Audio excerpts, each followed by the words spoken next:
Hi friends, welcome to my YouTube channel. ఇప్పుడు మనం గత టెట్ పరీక్షల్లో ఇచ్చిన సైకాలజీ ప్రాక్టీస్ బిట్స్ చూద్దాం. సో ప్రతిరోజు కూడా నేను ఒక వీడియోను అప్లోడ్ చేస్తున్నానండి. సో మీరు కంటిన్యూగా ఫాలోఅప్ అయ్యి ఖచ్చితంగా మన వీడియోలు చూసి మీకు నచ్చితే లైక్ చేయండి. అట్ ద సేమ్ టైం మీ ఫ్రెండ్స్కి షేర్ చేయండి. నేను చేసే మరిన్ని వీడియోల కోసం మీరు మా ఛానల్ను సబ్స్క్రైబ్ చేసుకోండి. సూటిగా సుత్తి లేకుండా మనం మొదటి ప్రశ్నలోకి వెళ్ళిపోదాం. 2 సంవత్సరాల వయస్సులోని రాజు ఎత్తు ఆధారంగా 20 సంవత్సరాల వయస్సులో అతని ఎత్తును రంగా అంచనా వేశాడు. దీనిలో అంతర్లేని సూత్రం. ఆన్సర్ ఫోర్త్ ఆప్షన్, వికాసంను ప్రాగుక్తీకరించవచ్చు. అంటే మన వికాసమును ఇప్పుడు కూడా లెక్క వేయవచ్చు. తర్వాత ప్రశ్న, పియాజే ప్రకారం వ్యక్తికి తన అనుభవాలను అర్థం చేసుకోవడానికి తోడ్పడే సంజ్ఞానాత్మక నిర్మాణం. Answer second option, schemata. తర్వాత ప్రశ్న, ఎరిక్సన్ ప్రకారం చొరవ తప్పు చేశానన్న భావన ఏర్పడే దశ. ఆన్సర్ సెకండ్ ఆప్షన్, క్రీడా దశ. ఈ దశలో చొరవ తీసుకుంటాడు. చిన్న చిన్న తప్పులు జరిగినప్పుడు తప్పు చేశానన్న భావన ఏర్పడుతుంది. తర్వాత ప్రశ్న, ఒక విద్యార్థి ఒక విషయాన్ని సంపూర్ణంగా నేర్చుకున్న సామర్థ్యం ఉన్నప్పటికీ తనకు తాను కొంతమేరకే నేర్చుకుంటాడు. మిగిలినవి ఇతరుల సహాయంతో సంపూర్ణంగా నేర్చుకుంటాడు. విద్యార్థి తనకు తాను నేర్చుకున్న దానికి ఇతరుల సహాయంతో సంపూర్ణంగా నేర్చుకోవడానికి మధ్య గల తేడాను ఇలా అంటారు. ఆన్సర్ ఫోర్త్ ఆప్షన్, సామీప్య వికాస మండలం. తర్వాత ప్రశ్న, పిల్లల గ్రాహిక పరీక్ష అంటే క్యాట్ను రూపొందించిన వారు ఎవరు? Answer second option, L Bellak and S Bellak. తర్వాత ప్రశ్న, ఈ టైప్ ప్రశ్నలు ఖచ్చితంగా ప్రతి టెట్ ఎగ్జామ్లో ఇస్తున్నాడండి. ఒక విద్యార్థి శారీరక వయస్సు 8 సంవత్సరాలు, మానసిక వయస్సు 10 సంవత్సరాలు అయితే ఆ విద్యార్థి యొక్క ప్రజ్ఞాలబ్ధి ఐక్యూ ఎంత? ఇక్కడ మనం అబ్జర్వ్ చేస్తే మనకు ఆల్రెడీ క్లియర్గా ఫార్ములా తెలుసండి. సో మానసిక వయస్సు బై శారీరక వయస్సు into 100, 4 25, 100, 4 2 8, 2 1, 2 5, 5 25, 125. So answer fourth option, 125. తర్వాత ప్రశ్న, నిజ జీవితంలో ఎదురయ్యే సమస్యలకు పరిష్కారాలను అన్వేషించే ప్రక్రియనే చర్యాత్మక పరిశోధన అని నిర్వచించినది. ఆన్సర్ ఫస్ట్ ఆప్షన్, స్టీఫెన్ ఎం కోరే. తర్వాత ప్రశ్న, తన ఆలోచన ప్రక్రియలను తనకు తానుగా ఆలోచించుకోవడం ఏమంటారు? ఇక్కడ బాగా అబ్జర్వ్ చేయండి. ఆన్సర్ ఫోర్త్ ఆప్షన్, స్వబుద్ధి. అంటే స్వబుద్ధి అంటే తనకు తానే ఆలోచించుకోవడం, బుద్ధితో ఆలోచించుకోవడం. తర్వాత ప్రశ్న, సరికాని జతను గుర్తించండి. సో ఇక్కడ సిద్ధాంతాలు ఇచ్చాడు, ఆ సిద్ధాంతాలు ఎవరు కాదని చెక్ చేస్తే చాలు. సో లక్షణాంశ ఉపగమ సిద్ధాంతం ఆల్పోర్ట్ రైటు, 2 ఆప్షను. మనోవిశ్లేషణ ఫ్రాయిడ్, సిగ్మండ్ ఫ్రాయిడ్ తెలుసు. అలాగే 4వది మనో సాంఘిక వికాస దశలు ఎరిక్సన్ను. కానీ ఆన్సరు ఫస్ట్ ఆప్షను తప్పు, రూపగమ సిద్ధాంతం తప్పు. ఫ్రెండ్స్, దీనికి సంబంధించి మరి ఉపగమ సిద్ధాంతం ఎవరనేది కింద కామెంట్ సెక్షన్లో తెలియజేయండి. తర్వాత ప్రశ్న, శాస్త్రీయ నిబంధనలో నిబంధిత ఉద్దీపన. సో ఇక్కడ మనం కుక్క, గంట, ఆహారం, లాలాజలం, నీరు ఇవన్నీ ఉంటాయండి. బాగా అబ్జర్వ్ చేస్తే ఆన్సరు ఈ నిబంధిత ఉద్దీపన అనేది ఖచ్చితంగా గంట, థర్డ్ ఆప్షన్. తర్వాత ప్రశ్న, ఎబ్బింగ్హాస్ ధారణ వక్రరేఖ ప్రకారం 2 రోజుల తర్వాత విస్మృతి శాతం, విస్మృతి అంటే మర్చిపోవడం. ఆన్సర్ ఫస్ట్ ఆప్షన్, 72% మర్చిపోతాం. తర్వాత ప్రశ్న, ప్రారంభ స్థాయిలో సమయ భావన అనేది సో ఈ సమయ భావన అనేది ప్రారంభ స్థాయిలో కాబట్టి తెలియని వయస్సులో మనకు సమయాన్ని ఎలా భావన అనేది ఏర్పడదు. సో ఇది అమూర్తంగా అనిపిస్తుంది, అలాగే సంక్లిష్టంగా అనిపిస్తుంది. కాబట్టి ఆన్సరు 4th ఆప్షన్ అమూర్త మరియు సంక్లిష్ట. తరువాత ప్రశ్న, సరికాని జతను గుర్తించండి. మొదటి ఆప్షన్ భావావేశ రంగం గ్రహించడం, రెండో ఆప్షన్ జ్ఞానరంగం సంశ్లేషణ, మూడో ఆప్షన్ మానసిక చలనాత్మక రంగం మూల్యాంకనం, 4th ఆప్షన్ భావావేశ రంగం శీలస్థాపన. ఇక్కడ మీరు బాగా అబ్జర్వ్ చేయండి, రంగాల మీద ఖచ్చితంగా ఒక బిట్టిస్తున్నాడు. బాగా ఇక్కడ మనకున్న రంగాల్లో ఉన్న విషయాల్ని బాగా అబ్జర్వ్ చేయండి. మనకి 3 రంగాలు, జ్ఞానరంగం, భావావేశ రంగం, మానసిక చలనాత్మక రంగం. ఇక్కడ భావావేశ రంగంలో గ్రహించడం, ప్రతిస్పందించడం, శీలస్థాపన ఇలాంటివన్నీ ఉంటాయి. కాబట్టి మొదటి ఆప్షన్ రైటు, అలాగే 4th ఆప్షన్ రైటు, అలాగే జ్ఞాన రంగంలో సంశ్లేషణ, విశ్లేషణ ఇవన్నీ ఉంటాయి. కాబట్టి ఖచ్చితంగా జ్ఞాన రంగం రైటే. సో 3rd ఆప్షన్ మానసిక చలనాత్మక రంగంలో మూల్యాంకనం ఉండదు. అయితే ఈ మూల్యాంకనం ఏ రంగంలో ఉంటుంది అనేది మీరు కామెంట్ సెక్షన్లో తెలియజేయండి.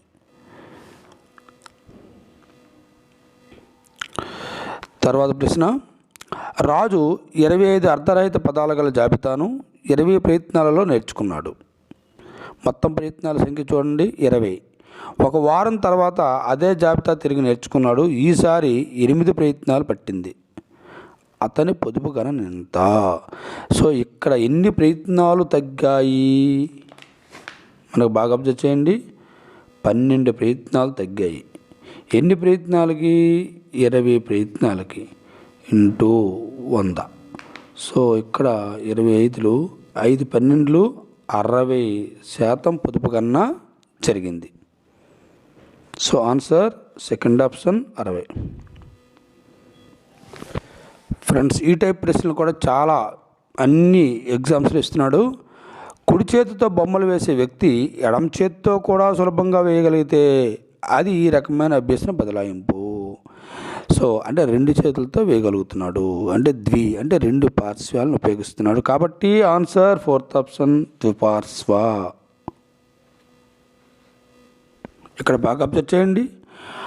అంటే ఒక విషయం నేర్చుకున్న దానికి ఇంకోటి అనుకూలంగా మారి ఇంకో విషయాన్ని నేర్చుకోవడానికి అయితే అనుకూల. ఒక విషయం నేర్చుకున్నది ఇంకో విషయం నేర్చుకోవడానికి వ్యతిరేకంగా లేదా ప్రతికూలంగా జరిగితే అది ప్రతికూల. ఒక విషయం నేర్చుకున్న దానికి ఇంకో విషయం నేర్చుకోవడానికి సంబంధమే లేకపోతే అది శూన్య బదలాయింపు. సో ఒక చెయ్యి ఇంకో చెయ్యి. సో ఇది ద్విపార్శ్వ.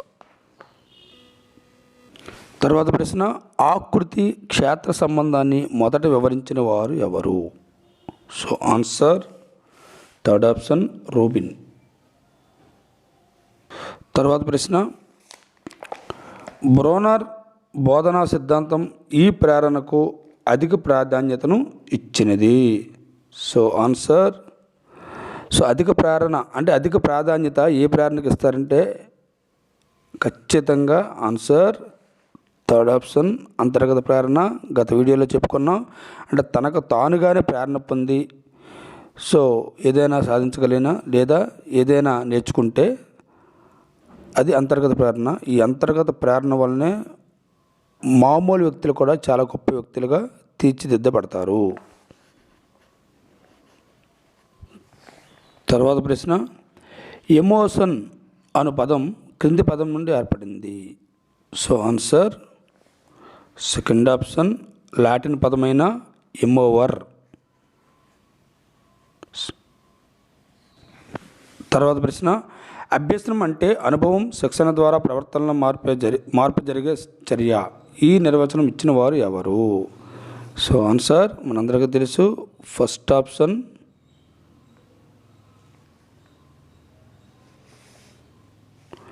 ఇల్గార్డ్ అండ్ అంటారు.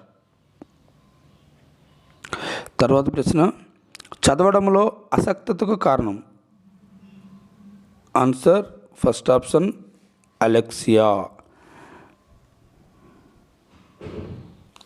తర్వాత ప్రశ్న, .bmp ఫైల్ ఫార్మాట్ అర్థం.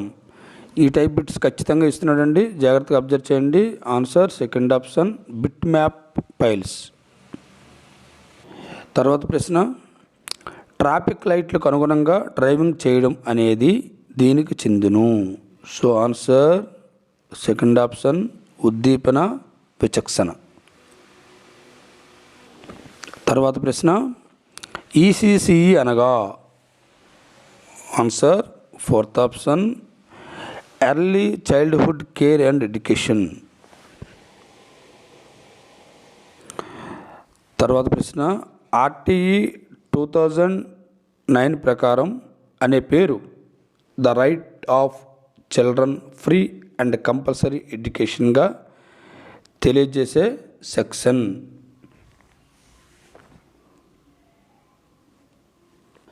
Answer third option section 1. తర్వాత ప్రశ్న, నిరంతర సమగ్ర మూల్యాంకనం సిసియును ఆంధ్రప్రదేశ్లో ప్రారంభించిన సంవత్సరం.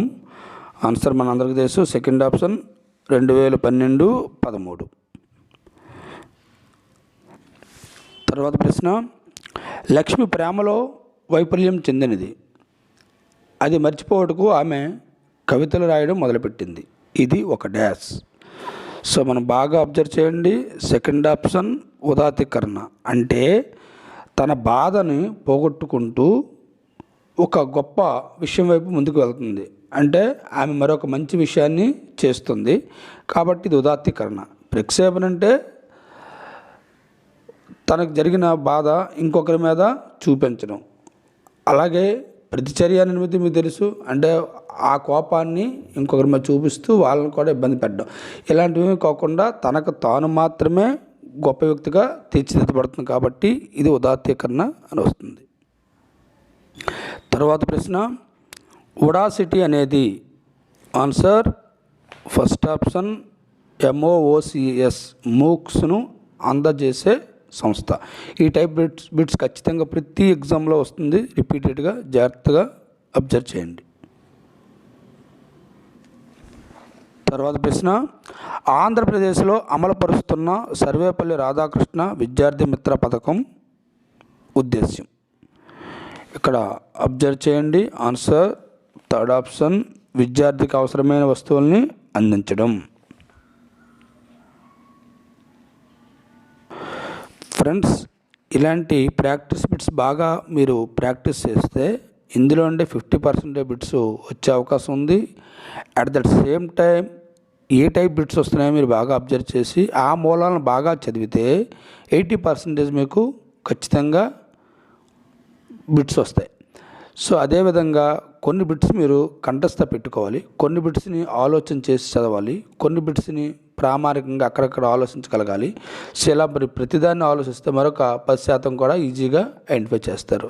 సో మొత్తానికి ప్రాక్టీస్ బిట్స్ వల్ల బాగా ఉపయోగం ఉంది, కాబట్టి కంటిన్యూగా రెగ్యులర్గా మా వీడియోస్ని మీరు చూడండి.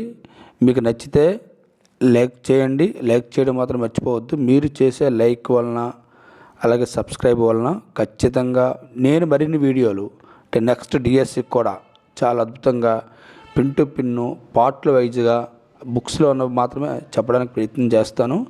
దయచేసి విజయం అనేది అంత తొందరగా వచ్చేది. సో ఎంత బాగా కష్టపడితే అంత బాగా విజయానికి చేరువలో ఉంటారు.